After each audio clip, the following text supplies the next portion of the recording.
So, the version of events you've been living inside isn't complete. There are entire chapters happening in rooms you're not in, conversations about you that you're not part of, decisions being made that involve your life but not your input. You've been operating on partial information while believing it's the whole story.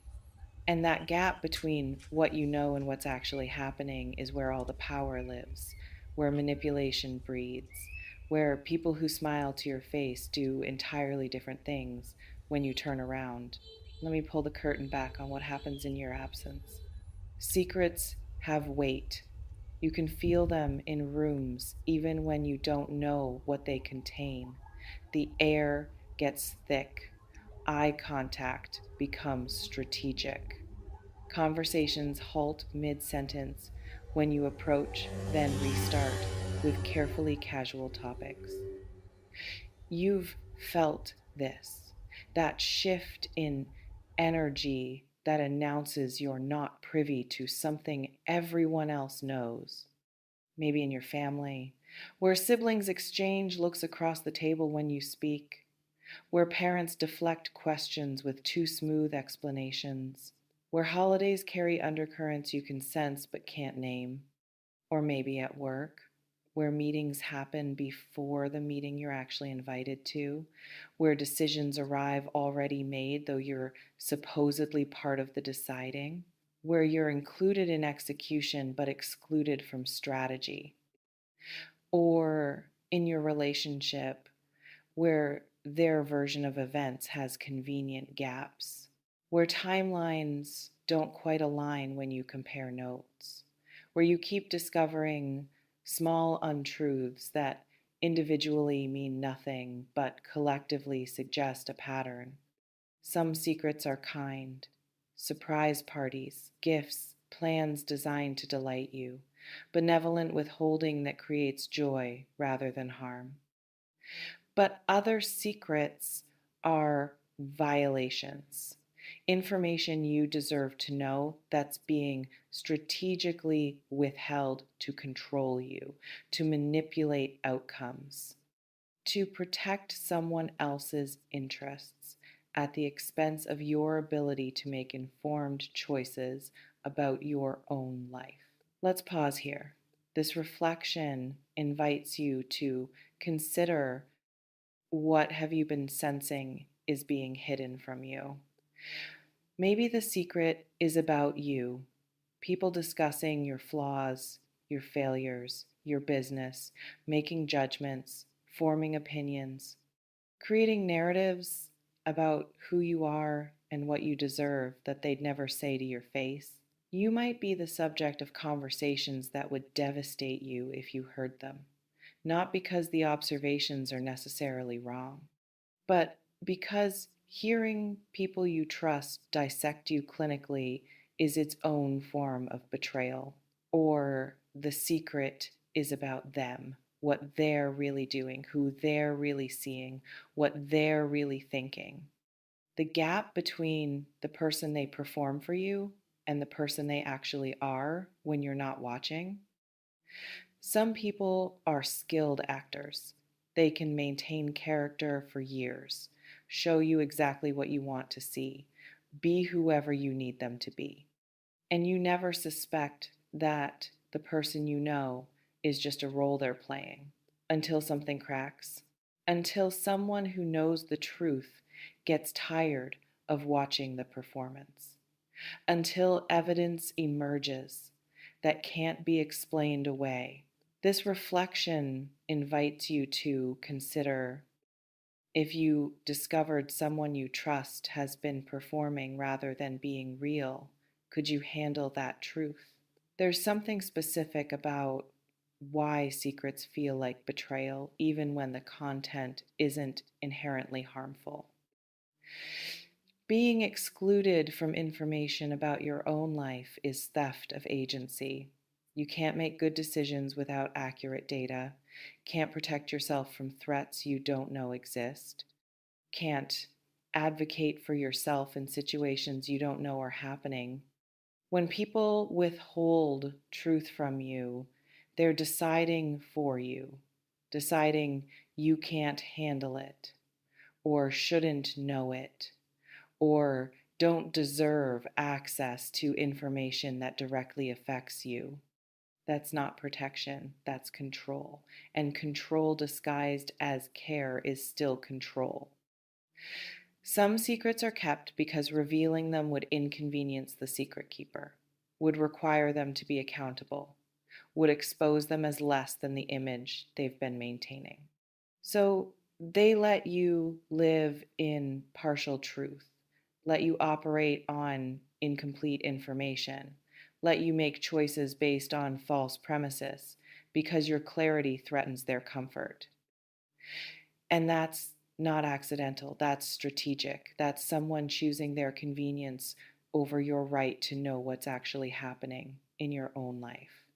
The what really happened isn't always more dramatic than what you believe happened. Sometimes it's smaller, more mundane.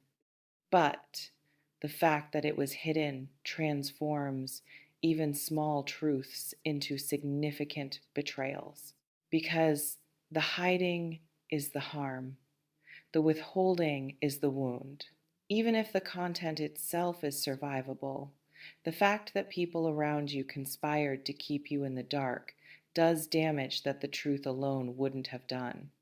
This reflection invites you to consider, is it the secret itself or the keeping of it that hurts more? Let me describe what revelation looks like when it finally comes.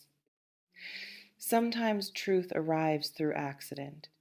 Someone forgets you're not supposed to know, references something you weren't privy to, and suddenly the whole careful construction collapses because one person didn't maintain character perfectly.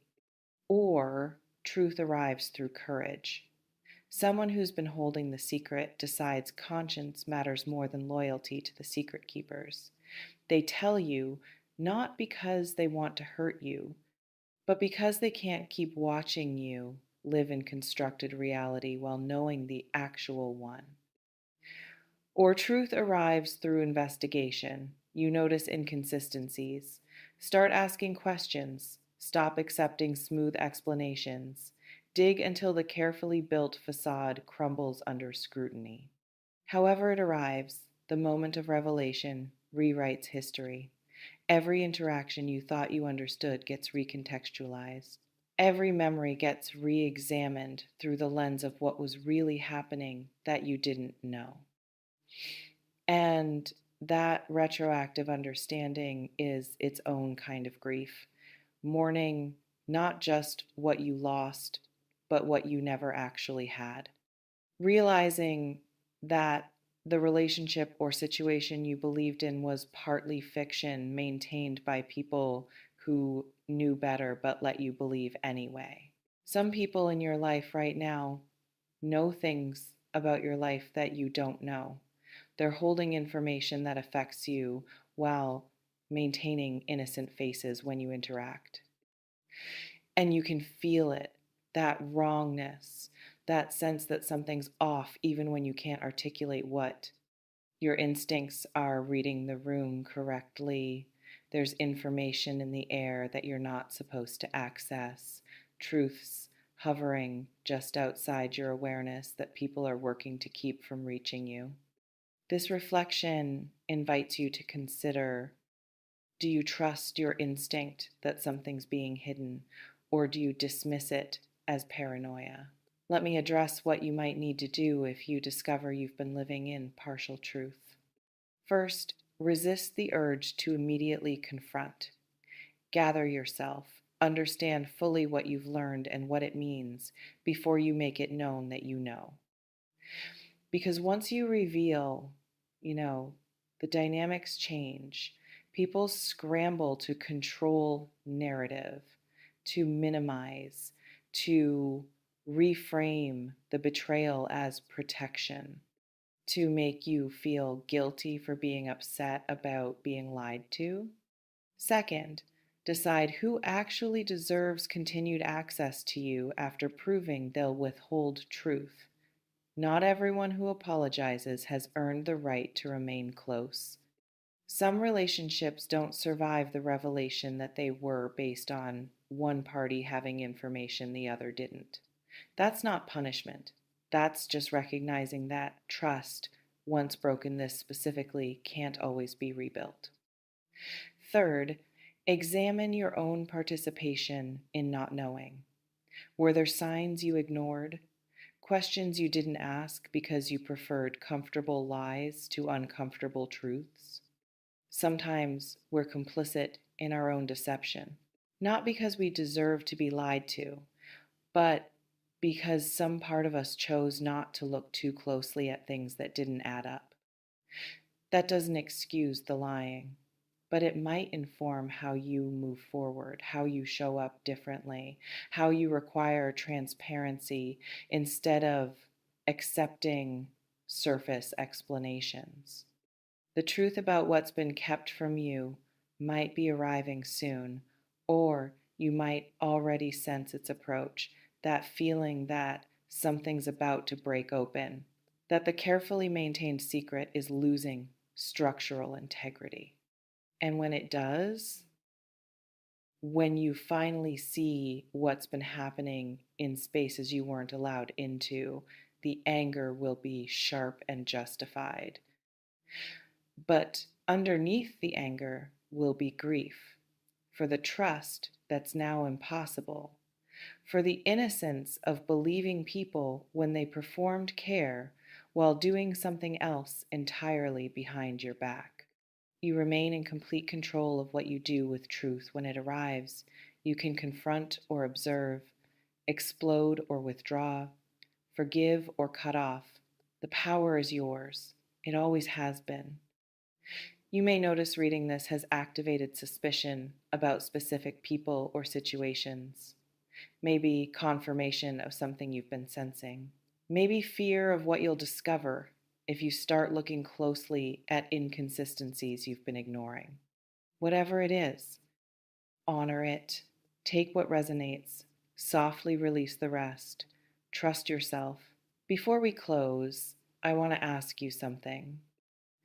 If you discovered people close to you have been keeping significant secrets about your own life from you, would you confront them or quietly gather information first? Drop it in the comments. And this, is it worse to discover you've been lied to directly or to realize people just never told you truth you deserve to know? All behind your back, kept all this from you, and this is what really happened. The truth exists whether you access it or not. The conversations happen whether you're in the room or not. The reality operates whether you're aware of it or not. But awareness changes everything because you can't unknow once you know. Can't return to innocent trust once you've seen how easily people you trusted could withhold truth from you. Not eventually. The revelation is approaching or already here. Trust yourself with this. Trust your instincts when they tell you something's not adding up. Trust that you deserve full truth about your own life. Trust that people who truly care don't keep you in the dark for their convenience. See you in the next one. And listen. Secrets kept about you without your knowledge aren't protection, they're control. And you don't have to accept being managed by people who've